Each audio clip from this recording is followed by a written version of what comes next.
Good morning and welcome back to the Mighty Vlogmas. Day 21, another 2 days have just flown by, and so I've been pretty busy working on this beautiful Atlas with Ronnie and also making some fuel lines and other little projects, getting ready to get this bike running again. Today I'm heading over to see my friend Paul. You may have seen a few of his bikes in the past. He's got a very nice collection of motorcycles that I thought you might like to see. So I will see you again tomorrow.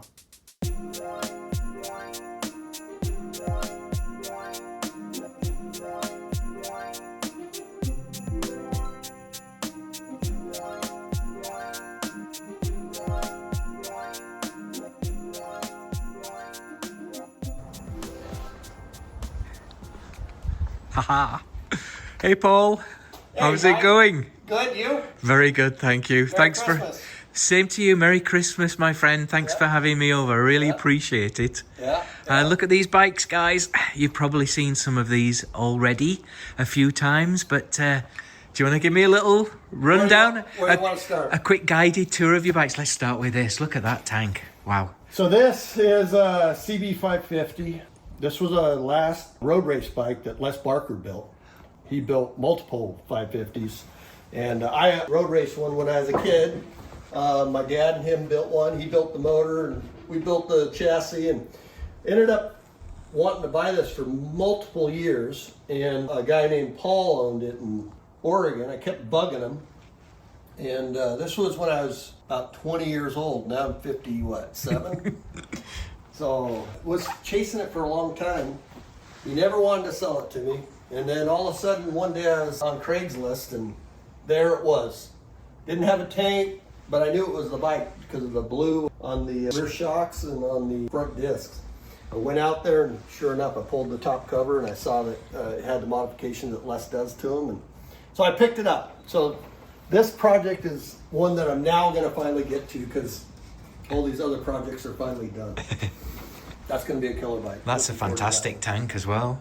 Yeah, so that's one of them tanks from India. Oh, okay. And ended up getting it and made mounts for it and fitted it. And Ducati tank, is it? Yeah, it's a Ducati endurance type tank. Oh, brilliant. Yeah, that'll turn out nice. I'm seeing a theme here. And then there's this, Paul. That one was off of one of those motorcycle auctions. And it was supposedly put oil and gas in it and make it run. I got it here and it was a freaking turd.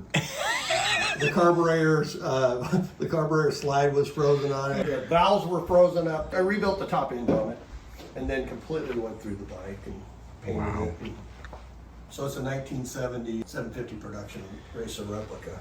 It's a first kick bike now. Beautiful. So, yeah. Oh, I love the plate. That's a great plate, is that? I had to leave that, right? Yeah, that's a good plate. Yeah, I had to leave that. So. Really cool. Yeah, and then the one next to it. This is great. We've seen this before as well on the channel, and it sounds wicked. This bike, doesn't it? So if you haven't rode a Combat, you need to because they definitely have a lot more torque than some of these other Commandos that are out there. So that's a 72. That's my rider. I ride that a lot. It's a fast bike. Yeah, it looks brilliant. That's a really fun bike to ride. That's the one that just get on and go. Wow. Really cool. And then over here. And then we have another 72 Combat. So this one was on Bring a Trailer. But the dude lived in Lake Oswego, which is just right across the river from where I'm at, in between where Mike and I live. And it's got 6,800 miles on it. Wow. That is mint. It was nice, but it wasn't perfect, so did the Paul thing on it, tore it all apart, and cleaned it, and put it back together, changed the oil, changed fluids. And it's a single. That's a great looking bike. Yeah. Wow, really nice, Paul. Yeah. Very nice. I love what you've done with it. Very cool. And then we're going a bit modern now. Maybe. I've owned that since 1989, so it's a 76 Honda CB550. Wow. That's what I road race. I always wanted a street bike, so that one I used to ride all the time, but I don't ride it much anymore. But it's very nice. Beautiful. Starts right up. Beautiful.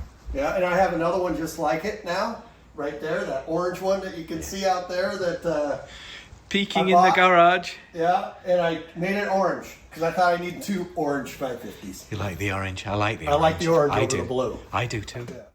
That is the twin to the orange one I have in there. That used to be blue. Somebody thinks they need one, that one's for sale. Oh, really? Oh, yeah. Okay. So if anyone wants a 554, please reach out. I'll leave my email in the description. So are some of the Nortons in there if you're interested. Some of the others are also for sale as well. Yeah. I need to thin the herd a little bit. Then the Valkyrie. Wow, the size of that. Yeah. That's just a cruiser. 6 into 6 sounds like a little Ferrari. And then another vibrant colour here. Yeah, and that's wow. one I've had for quite some time. I used to ride it quite a bit, but not as much anymore. Since I started getting into Nortons, the Ducati doesn't get ridden that much anymore, but very fun bike, very torquey. Beautiful bike. Killer sound. If you don't have a Ducati, you need one. Yes. Because of the way they sound, right? Yeah. They got a ton of torque. My goodness. That's a really fun bike to ride. And comfortable. Yeah. Yeah. What would You know, you? it's a sport bike. The way you sit in them, they just feel real comfortable. And That's when it. you give it the throttle, the front wheel just comes right up on them. That's a mint bike. Yeah. What would you like me to look at next? I don't care. You tell me. Look at this. You want to go into racing or do you want to stay with the... Let's look at this. All right. Let's. So this... Whoa! Look at that. This is a 68 wide line frame, but it's got a 750 motor in it. And this bike came from Australia. And it was sent over here by a Village Bike Norton Racing. And it was sold to this dude over in New York that was raced Hondas. And they took it down to Daytona. Actually, the guy that owned it met him at Daytona and sold it to him there. And his rider on a Honda got on it and took it one lap and came back in. He says it doesn't have any brakes and it sat. But it's a really fast bike. It's got a billet crank in it. We started that with the group, right? Yes, we did. Yeah. We had the group come over. Look at the length of the intakes on that. It's got to be like, I don't know what, 7 inches. So you imagine the torque it gives. I rode it around the block, and it was really tall gear, but boy, it pulled the front end right up on it. So it's a bike I thought I needed. It used to be an alcohol bike, but now it's converted over to fuel, or gas. But My goodness. Really cool bike. I remember seeing this at the one show. Yeah, that's You right. had that We had it there down too, there yeah. on centerpiece. Yeah, Amazing, Paul. yeah. Brilliant. It's a really cool bike. And then switching gears. Well, now we're looking at Triumphs. So, Oh, sorry. yeah, that's okay. That's all right. So that there's a 650 road racer. It was actually raced in ARMA for multiple years. It's now a 750. I guess they're only 1 year. The 71, they only had like 200 of them that had a 5-speed. This was one of those bikes. It's got a Rob North frame. That, I guess, is a Yamaha rear Yes. hub. And then moving on. These two ended up coming from Canada, so they were a package deal. I saw them like 10 years ago. I think I've owned them, 4 years maybe? Yeah, 3 years? I yeah. don't know. I actually got with the guy and I said, hey, I'd like to buy those. Do you want to sell them? And he says, yeah, I'll sell them now. So ended up picking them both up. Had to go to no man's land in Canada to pick them up. They wouldn't. He was going to bring them down to Seattle and I was going to pick them up there, but they wouldn't let him cross the border with them.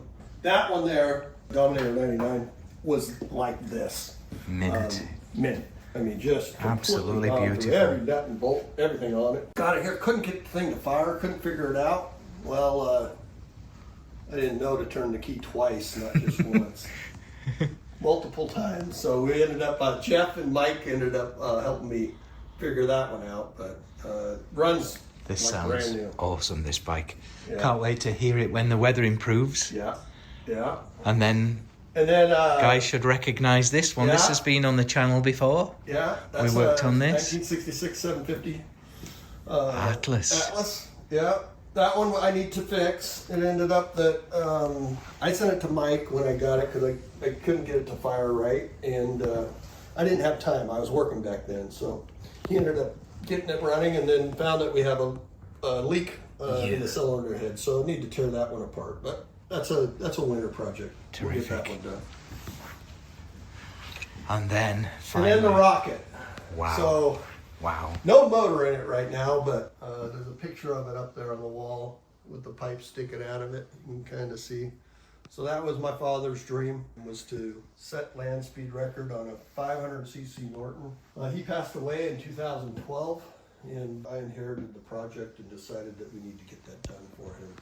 Took 2 years to build it. Les Barker, he was the one that did all the mechanical on it, and then actually finished up a lot of the wiring and different things like that. And was part of the project the whole time. And then Eric Gustin, he helped me with all the welding and fabrication and hours and hours and hours that we spent on it just to get all the frame done and the tanks built and everything. That's the old tank that went up there. Eric helped me with all that. I did all the body work, was involved in it the whole time. We went the first time, we weren't successful. Ended up getting with Jim Comstock on it, and we took it out to his place and got it on the dyno, and he did his magic on it, and then we went back and set the 2 land speed records for my father. So Wow. yeah, pretty incredible. Just amazing. Yeah, dream come true. Yeah. So yeah. And there's a fantastic video as well that you put together, Paul. There is. I'll include a link in the description, guys. Please take a look at that video. It's just amazing. It's a wonderful, heartwarming story as well that I'm sure you'll enjoy. So Yeah, thank I can't you. watch it without crying. No, I know what you mean. What was the final speed then, Paul? So we set 2 records, 117 more or less without the fairing. That's 2 times. So you got to go down and do 1 pass, and I think we did 116.9 the first time. And then coming back was almost 119, so the average was like 116.9 or something. Yeah. A Buell had it prior to that. The record was 107. Wow. So we didn't just kill it, we smashed it. You talk about 9 miles an hour on a 500cc bike, that's a lot. Because when you get to a certain speed, it's kind of like hitting a wall. And it's the wind just to cut through the wind. And then when we put fairing on it, we went up to 123. I want to say we did 122 and then 125 is the average. And that's in the video, you'll see that. That was scary with the wind and the way it pulled this bike around. And the wind was behind me, so it kind of pulled the bike to the right really hard. And then it started to wobble, and it was like, but stayed in it and set the record going down, and then set the record coming back. The old record for that was 109, and we beat that one by 14 miles an hour. Then we went back 2 years later and tried to push it.